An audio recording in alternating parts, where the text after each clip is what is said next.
Good afternoon students and welcome to chemistry concept. આપણે એના પહેલાના લેક્ચરમાં શું ભણ્યા હતા યાદ છે તમને? બેન્ઝીનનું નાઇટ્રેશન અને બેન્ઝીનનું સલ્ફોનેશન. ને એ કયા પ્રકારની પ્રક્રિયાઓ કહેવાય? ઇલેક્ટ્રોન અનુરાગી વિસ્થાપન પ્રક્રિયાઓ. હવે આપણે શું ભણવા જઈ રહ્યા છીએ તો બેન્ઝીનનું હેલોજિનેશન. બેન્ઝીનનું હેલોજિનેશન. હવે આ હેલોજિનેશન શબ્દ તમે સાંભળ્યો ને તો મનમાં શું ઇમોશન્સ આયા? હેલોજન ઉમેરવાની પ્રક્રિયા હશે. જો તમે ક્લોરીન ઉમેરો તો ક્લોરિનેશન અને બ્રોમિન ઉમેરો તો બ્રોમોનેશન. તો you are smart enough.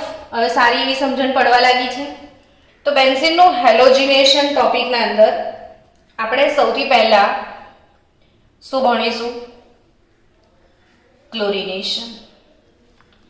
Chlorination બોલતાની સાથે તમને ખબર પડી જ ગઈ કે Cl+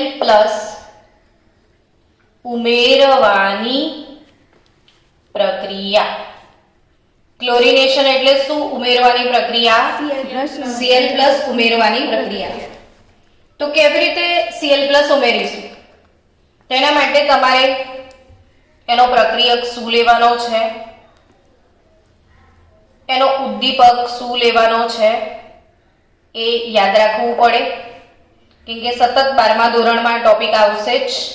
પ્રક્રિયક તરીકે ક્લોરીન તો ઉદ્દીપક તરીકે નિરજળ FeCl3.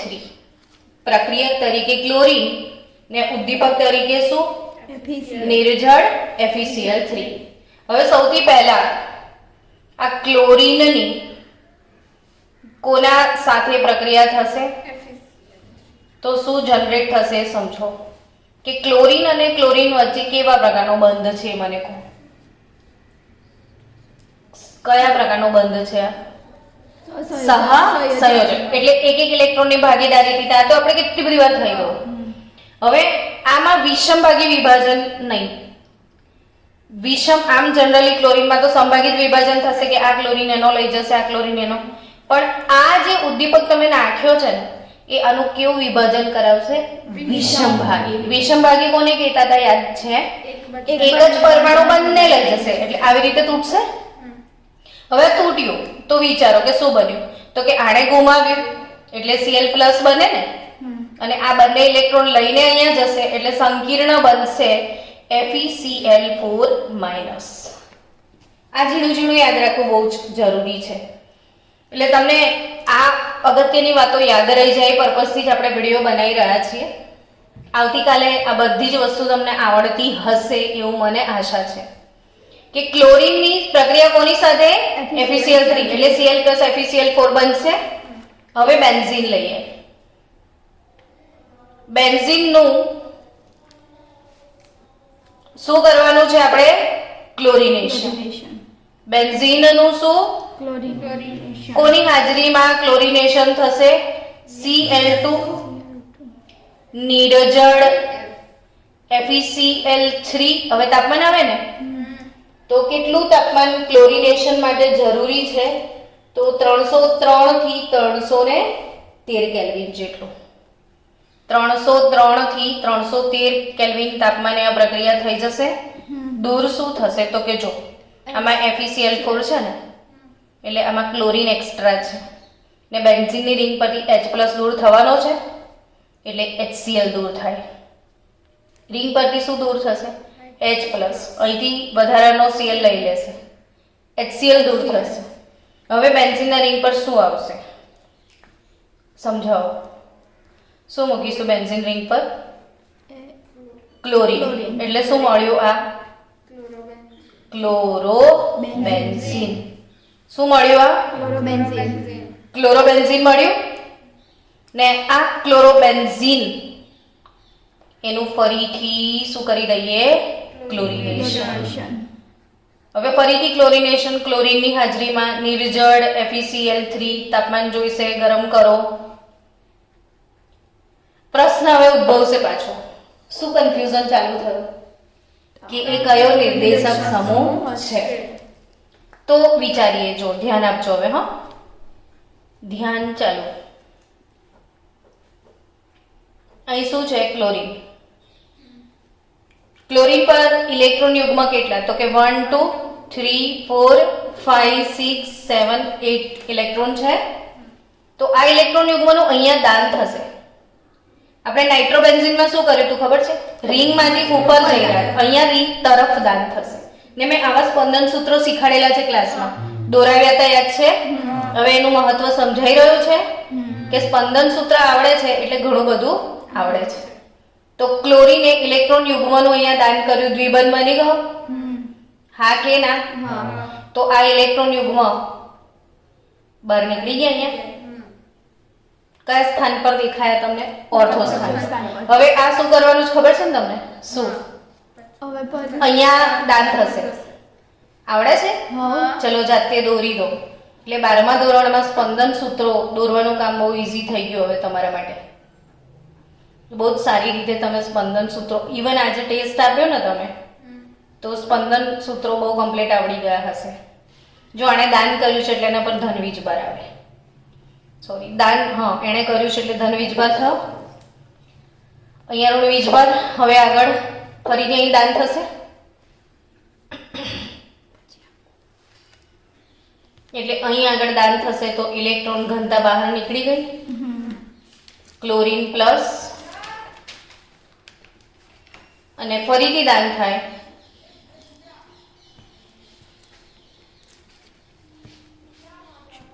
થઈ ગયું ક્લોરોબેન્ઝીન. હવે મને સમજાવો કે અહીંયા ઓર્થો સ્થાન, પેરા સ્થાન ને ઓર્થો સ્થાન પર, ઓર્થો અને પેરા સ્થાન પર ઇલેક્ટ્રોન ઘનતા વધુ જોવા મળી રહી છે. હા કે ના? જવાબ આપો. ઓર્થો પેરા સ્થાન પર ઇલેક્ટ્રોન ઘનતા વધુ જોવા મળે. ઓબ્વિયસલી, તો આવા વાળો ત્યાં જ લપકે ને, ઇલેક્ટ્રોન અનુરાગી છે તો. એટલે તમને હવે સમજ પડી ગઈ કે ક્લોરીન એટલે કે હેલોજન જે પણ હશે એ ઓર્થો પેરા નિર્દેશક સમૂહ છે. કયો નિર્દેશક સમૂહ છે? ઓર્થો એટલે પેરા. હવે અહીંયા મેટા નિપજ નહીં આવે. શું આવશે? હા, હવે ઓર્થો ને પેરા નિપજ આવે તો બંનેનો મિશ્રણ તમને મળશે. ઓર્થો નિપજ પણ આવે અને પેરા નિપજ પણ આવશે. આપણે બેન્ઝીનના વ્યુત્પન્નોનું નામકરણ ભણી ચૂક્યા છીએ ને, તો ક્લોરોબેન્ઝીન જો આવી રીતે ઓર્થો સ્થાન પર બી હશે ને પેરા. જ્યારે ઓર્થોપેરા નિર્દેશક હોય ને તો ઓર્થોપેરા બેવ નિપજ આવે, મેટા નિર્દેશક હોય તો એક જ નિપજ આવે. તો હવે એનું નામ લખી શકશો તમે? જલ્દી આ નામ બોલો. 1 2 ડાયક્લોરોબેન્ઝીન અને આ 1,4 ડાયક્લોરોબેન્ઝીન એટલે ઓર્થો ડાયક્લોરોબેન્ઝીન અને પેરા ડાયક્લોરોબેન્ઝીન. મને એવું લાગે છે કે હવે તમારો ડર થોડો તૂટી ગયો હે ને બેન્ઝીન વ્યુત્પન્નોથી. તો આ બેન્ઝીનનું હેલોજિનેશન કમ્પ્લીટલી સમજમાં આવી ગયું. હવે આ જ બેન્ઝીનનો શું પરફોર્મ કરીએ આપણે? બ્રોમિનેશન. હવે તમે બોલશો ને હું લખીશ. કેમ ખબર? કે ક્લોરિનેશન ઇઝ સેમ બ્રોમિનેશન. તમને જ્યાં જ્યાં ક્લોરીન દેખાય છે ત્યાં ત્યાં બ્રોમિન મૂકીશું. એટલે હવે આપણે શું ભણીશું? બેન્ઝીન નું બ્રોમિનેશન. બેન્ઝીનનું શું? બ્રોમિનેશન. તો બેન્ઝીન લઈએ, એરો પર શું લખીશું? બ્રોમિનેશન. કોના વડે? તો Br2 વડે. તો ઉદ્દીપક શું થશે બોલો? નિર્જળ FeBr3. દૂર શું થશે? અચ્છા, ટેમ્પરેચર 303 થી 313 કેલ્વિન. દૂર થશે -HBr. તો બેન્ઝીનની રિંગ પર શું આવી જશે બોલો? બ્રોમિન. તો નામ શું થશે? બ્રોમોબેન્ઝીન. શું નામ થઈ જશે? બ્રોમોબેન્ઝીન. બ્રોમોબેન્ઝીન. ચલો હવે નેક્સ્ટ પાછું ફરીથી બ્રોમિનેશન કરવાનું છે. 2 મોલ Br2 લઈશું, નિર્જળ FeBr3 લઈશું, 2 મોલ HBr દૂર થશે,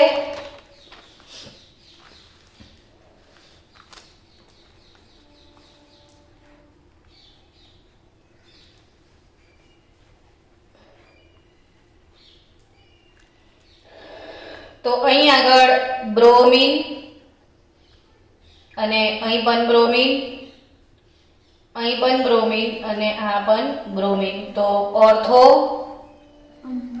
ડાય બ્રોમો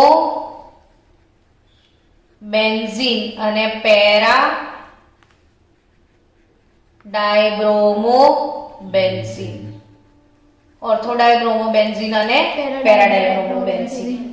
તો આ શું ભણ્યા તમે? બેન્ઝીનનું બ્રોમિનેશન, એટલે ઇન શોર્ટ બેન્ઝીનનું હેલોજિનેશન, ક્લોરિનેશન અને બ્રોમિનેશન. હવે આનું વધારાની ફલશ્રુતિ સમજીએ.